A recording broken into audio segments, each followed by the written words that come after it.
తనకు పిల్లలు లేనందున హన్నా చాలా బాధతో ఉంది. ఆమె ప్రార్థించింది. అప్పుడు దేవుడు సమూయేలు అనే ఒక కుమారుడినిచ్చాడు. ఆమె ఎంతో కృతజ్ఞతతో దేవుడిని సేవించడానికి సమూయేలును దేవునికే ఇచ్చేసింది.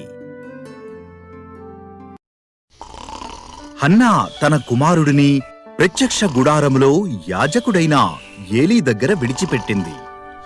సమూయేలు ముసలితనం వల్ల గ్రుడ్డివాడైనా ఏలీకి సహాయం చేసేవాడు. అతను ఆ ప్రత్యక్ష గుడారములోనే పడుకునేవాడు. ఏలీ ఒక దగ్గరి గదిలో పడుకునేవాడు.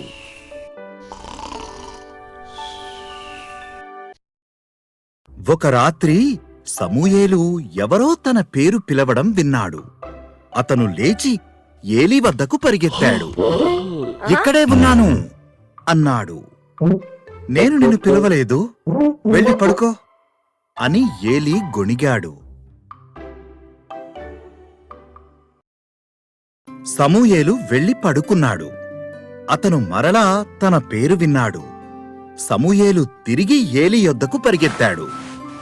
ఇక్కడే ఉన్నాను అన్నాడు. నేను నిన్ను పిలవలేదు, వెళ్ళి పడుకో అన్నాడు ఏలీ నిద్రమత్తుతో.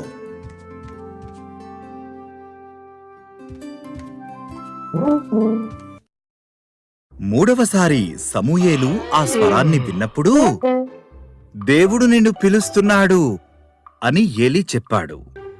ఆయన మరలా పిలిస్తే ఇలా చెప్పు, చిత్తము ప్రభువా, నీ దాసుడు ఆలకించుచున్నాడు అని అన్నాడు. సమూయేలు అలాగే చేశాడు. సమూయేలు, నా ప్రవక్తగా నా ప్రజలకు నా మాటలను నమ్మకంగా తెలియజేయగలవా అని దేవుడడిగాడు. నేను చేయగలను అన్నాడు సమూయేలు. తను ముసలివాడయ్యేంతవరకు సమూయేలు అలాగే చేశాడు.